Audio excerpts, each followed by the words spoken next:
À bord d'une fusée, nous pénétrons en 1968, après avoir quitté une base de lancement qui s'appelle 1967. Au cours de l'année qui s'achève, les événements n'ont guère été plus sages que les hommes. En Tasmanie, le feu ravage les pentes du mont Wellington et gagne la capitale Hobart. L'eau a submergé plus de 500 000 hectares de la terre australienne. La Nouvelle-Galles du Sud a été le théâtre de cette catastrophe. Après avoir ravagé les Caraïbes, l'ouragan Beulah a fait subir au Texas les effets de sa fureur. 7 morts, 17 blessés, des millions de dollars de dégâts matériels, voilà le sinistre bilan. Un tremblement de terre a fait plusieurs centaines de morts et près de 2000 blessés en Turquie. À Bruxelles, les magasins innovation ont été la proie des flammes. Des dizaines de morts, une centaine de blessés, des dégâts matériels extrêmement importants. En juin, la mort frappe en plein vol. Un avion s'écrase à Perpignan.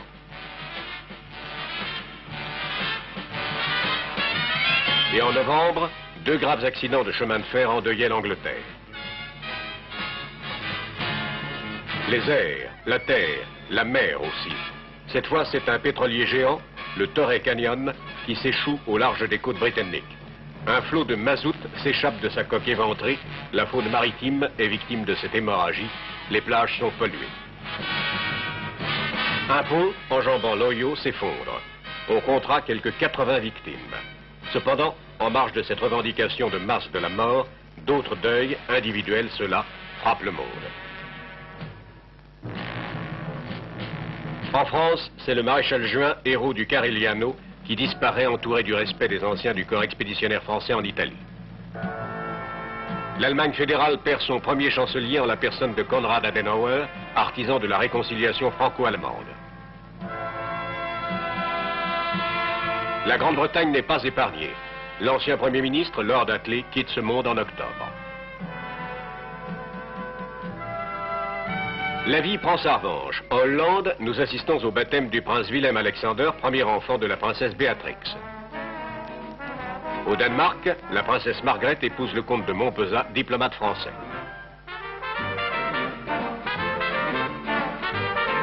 Sa Majesté Taopa Ahau Tupuhu, qui a succédé sur le trône du Tonga à sa mère, la reine Salotte, est couronnée à l'occasion de son 49e anniversaire. Autre couronnement en Iran cette fois. Le Shah, après s'être consacré lui-même, coiffe à son tour la reine Farah, son épouse, du symbole de la royauté. Celle-ci devient la première femme qui, de toute l'histoire de la dynastie iranienne, accède à la dignité suprême. L'empereur l'avait rencontrée à Paris, et c'est de Paris que viennent et sa robe et sa couronne.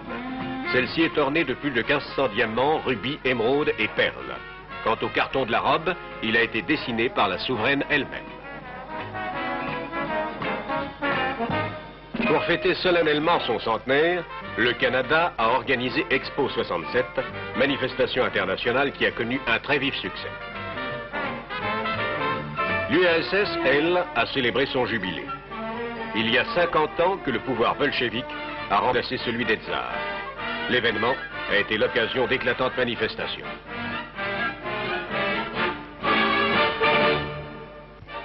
Hélas, 1967 a encore été l'année du dieu de la guerre. Les hostilités se poursuivent au Vietnam sans qu'il soit possible d'affirmer que nous ne verrons pas d'images identiques quand dans 12 mois nous vous présenterons la rétrospective 1968.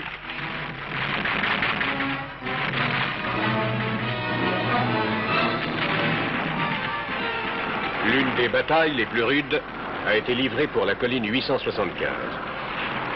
L'histoire s'est enrichie d'une nouvelle page traitant de la bravoure et de la souffrance des hommes.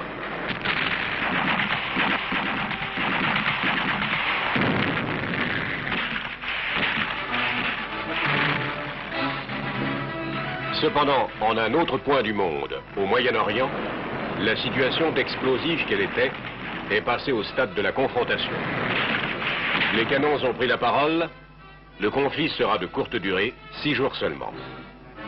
Pourtant, il a été accompagné du cortège habituel de deuil, de destruction, de perturbations humaines et économiques. À la guerre chaude a succédé une trêve précaire. Entre les deux parties, et en dépit des conventions d'armistice, les incidents sont quotidiens. provoquant un climat de représailles en chaîne. Les diplomates s'efforcent de trouver une solution à cet état de choses qui, chaque jour, peut dégénérer en un nouveau conflit. Sans doute, ne faut-il pas perdre l'espoir d'un règlement pacifique, mais là, comme dans le sud-est asiatique, celui-ci ne semble pas être encore pour demain. Pourtant, les dirigeants des grandes puissances maintiennent le dialogue. Un autre problème dont la solution apparaît encore lointaine, celui de la discrimination raciale aux États-Unis. À Détroit, par exemple, les émeutes qui ont opposé blancs et noirs ont fait une quarantaine de morts.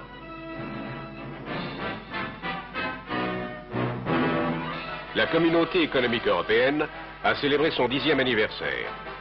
Le marché commun, agité par quelques scènes de ménage, ne se désunit pas.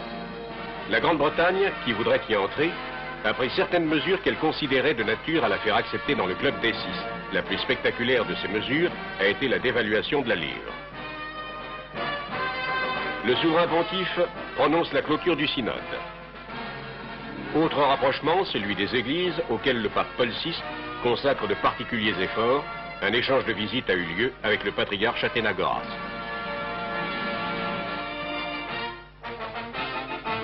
L'année 1967 est aussi celle de l'industrie des hommes.